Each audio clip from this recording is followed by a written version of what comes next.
मैंने आपसे कहा था ना कि ये सऊदी अरब पूरी तरीके से अमेरिका का मोहरा या फिर यूं कहा जाए सरपरस्त बन चुका है। ऐसा नहीं है इसने पहली बार ऐसा किया हो। इससे पहले भी जब गजा पर अटैक हुआ था तो निंदा करने के फौरन बाद ही रियाद सम्मेलन आयोजित कर दिया। यानी सोचिए वहां बम गोला बारूद मुस्लिम कंट्री पर गिर रहे हैं, बच्चे मारे जा रहे हैं, लेकिन आप क्या कर रहे हैं, विदेशी अदाकाराओं के साथ ठुमके लगा रहे हैं। यह बात मैं इसलिए कह रहा हूं कि हो सकता है कह दिया जाए कहां गजा क्या सऊदी अरब का क्या लेना देना, ठीक है। लेकिन जब बात आती है ऑर्गेनाइजेशन ऑफ इस्लामिक कंट्रीज का हेड बनने की, तो इनमें भी बहुत दिक्कत होती है कि नहीं मैं बनूंगा, मैं ऐसे बनोगे। अब मैं ये बात इसलिए आज उठा रहा हूं क्योंकि पहले यमन पर अटैक, फिर उसके बाद अब इराक पर अटैक किया है और इसने पूरा का पूरा संतुलन मिडिल ईस्ट का हिलाकर रख दिया है। यानी जो अब तलक पर्दे के पीछे रहकर खेल कर रहा है सऊदी अरब, फ्रंट आकर खेल रहा है। इसकी क्या वजह है वो तो बताऊंगा ही, लेकिन सऊदी अरब को मात्र 5 घंटे के अंदर माकूल जवाब भी मिला। उनका एक जो जहां से ऑयल रिफाइनरी होती है वो फूंक दिया, फिर एक शिप फूंक दिया। ताबड़तोड़ हमले सऊदी अरब पर शुरू हो चुके हैं और इसके साथ साथ यमन ने ऐलान कर दिया है कि हम पे तो किया ही किया, इराक पर जो अटैक किया है उसमें भी हम सऊदी अरब को मजा चखाएंगे। इन सब के बीच खबर निकल कर आई कि ईरान ने स्ट्रेट ऑफ हॉर्मूज में अमेरिका की नेवी के सरपरस्त होकर गुजरने वाले 3 जहाजों को डुबो दिया। क्या क्या हो रहा है दिखाते हैं आपको। नमस्कार, मैं हूं प्राज्वल गौतम और आप देख रहे हैं न्यूज सर्किल। पहले जरा ये देखिए हालत क्या हो गई।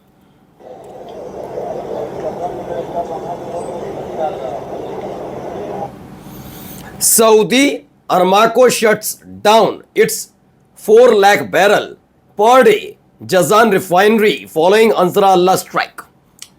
कहा जा रहा है कि भैया 4 लाख बैरल पर डे के हिसाब से जजान रिफाइनरी है और इन सब के बीच उसे फूंक दिया गया है। सऊदी की अरमाको शट डाउन कर दी गई है। फिलहाल यहां से 4 लाख बैरल पर डे के हिसाब से जाती थी, ऑयल रिफाइन होता था। फिलहाल इस पर इतना जबरदस्त अटैक हुआ है कि उसे बंद कर दिया गया है। ये पहली बड़ी खबर निकलकर सामने आई।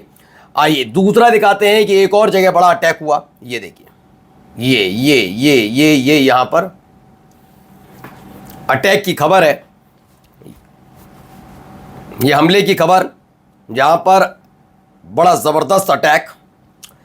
Drone strike set Saudi Arab Eastern Province ablaze. बताया गया जो पूर्वी सऊदी अरब का इलाका है वहां पर जबरदस्त हमला हुआ है। यह हमला उस हमले के फौरन बाद हुआ जिसमें सऊदी अरब ने और अमेरिका ने मिलकर इराक पर अटैक किया। उसके बाद यह अटैक किया गया है जिसमें सऊदी अरब पर बहुत भारी भरकम मिसाइलें दागी गई। फिलहाल यह अभी क्लियर नहीं हो पाया है कि यह हमला किसने किया। क्या यह हूती लड़ाकों की तरफ से हुआ हमला है या इराक में जिन लड़ाका संगठन, जो ईरान समर्थित लड़ाका संगठन है, उन्होंने अटैक किया है, या फिर वाकई ईरान ने अटैक कर दिया। तीनों में से अभी क्लियर बात नहीं है कि किसी ने इसकी जिम्मेदारी नहीं ली है। लेकिन कहा जा रहा है एक बड़ा हमला है और इससे खासा नुकसान सऊदी अरब को उठाना पड़ रहा है। यानी जो हालात अब तक कुवैत में देखने को मिल रहे थे, अब कुवैत से उठकर वो सीधे सऊदी अरब जैसे हो रहे हैं। जॉर्डन के हालात वैसे नहीं है। जॉर्डन की क्यों नहीं हालात, मैंने आपको बताया कि खुद ईरान ने इस बात की पुष्टि की कि ईरान ने जो जॉर्डन के अंदर स्ट्राइक की, उन स्ट्राइक्स में जॉर्डन की सेना और जॉर्डन के नागरिक ने उन्हें जानकारी मुहैया कराने में बहुत महत्वपूर्ण भूमिका निभाई थी। जॉर्डन की जनता भी खुश नजर आ रही थी जब अमेरिका के मिलिट्री बेस पर टारगेट किया गया था, मिसाइलें ऊपर से जा रही थी और ये लगातार हमलों के बीच जॉर्डन खुशी मना रहा था। अब आइए एक और खबर दिखाते हैं आपको। ये देखिए हालात, देखिए क्या है।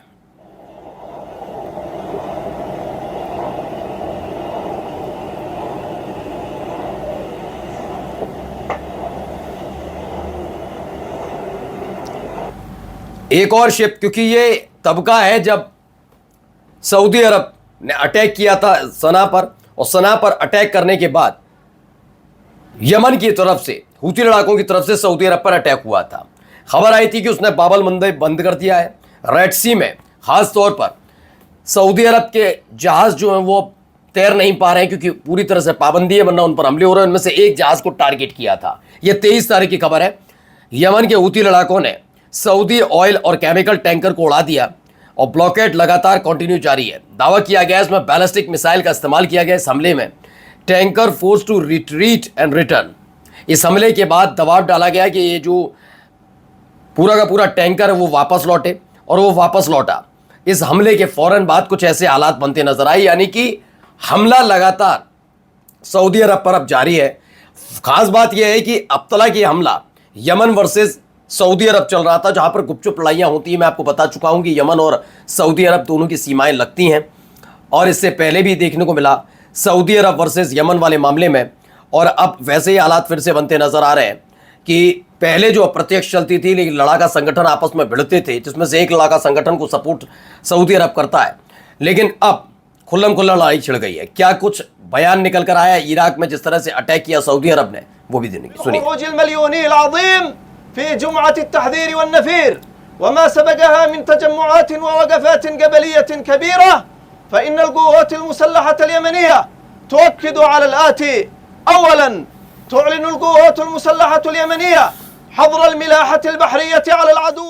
तो Saudi Arab has betrayed Muslims by choosing to side with the Zionist enemy.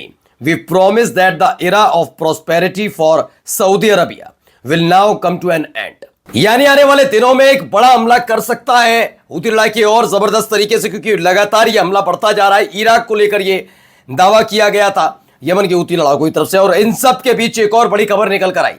दरअसल पहले भी इस तरह की खबरें निकलकर सामने आई हैं, जिसमें बताया गया कि कैसे अमेरिका की सरपरस्ती में स्ट्रेट ऑफ हॉर्मुज से गुजरने वाले जहाजों को ईरान ने टारगेट किया। अब खबर है कि Iran announce that 3 oil tankers were hit with missiles in the Strait of Hormuz as they were being escorted by the US Navy.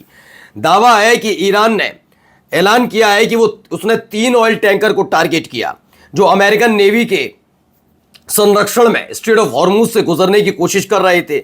दावा किया गया कि भाई कैसे करके हमला हुआ, उसके बाद उन्हें रोकने की कोशिश की तो नहीं माने, और आखिरकार उन पर टारगेट किया गया, यानी कि उन पर हमला किया गया। फिलहाल स्ट्रेट ऑफ हॉर्मुज में अब भी चिंताएं बनी हुई हैं। लगातार ईरान जब तक पूरी डील नहीं होती, यानी फिर जब तक अमेरिका नहीं मानता, तब तक वो लगातार हमले कर रहा है। वहीं सब के बीच खबर, Iran to receive first shipment of 400 Chinese made air defence missile launcher. खबर है कि ईरान ने को पहला शिपमेंट मिल गया है, जिसमें चीन की एयर डिफेंस मिसाइल लॉन्चर मिले हैं, और 1-2 नहीं 400। इससे पहले भी जब अमेरिका इजराइल ने अटैक किया था ईरान पर, तब ईरान की मदद चीन ने खुलकर की थी, और अब भारी भरकम शिपमेंट भेजा गया है, जिसमें खास तौर पर मिसाइल लॉन्चर्स भेजे गए। नमस्कार।